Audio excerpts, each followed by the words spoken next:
ईसा अलैहिस्सलाम फरमाते हैं गॉस्पेल ऑफ मैथ्यू में चैप्टर नंबर 15 वर्स नंबर 24 में,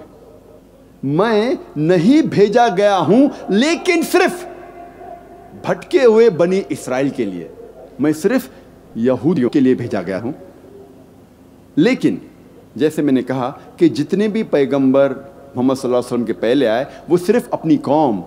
अपनी उम्मत के लिए भेजे गए थे। लेकिन क्योंकि मोहम्मद सल्लल्लाहु अलैहि वसल्लम आखिरी नबी थे, अल्लाह ताला फरमाते सूरह अहज़ाब में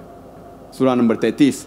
आयत नंबर 40 में, मा कान मुहम्मदुन अबा अहदिम मिन रिजालिकुम वलाकिन रसूलुल्लाह व खातमुन नबीय्यीन व कान अल्लाहु बिकुल्लि शैइन अलीमा।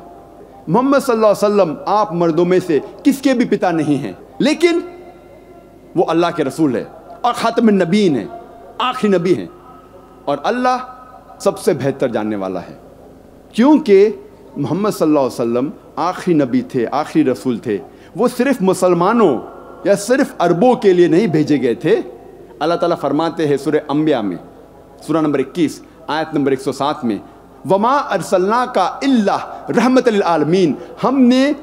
मोहम्मद सल्लल्लाहु अलैहि वसल्लम को भेजा रहमत बना के सारे आलमों के लिए, सारे जहां के लिए, सारे इंसानियत के लिए।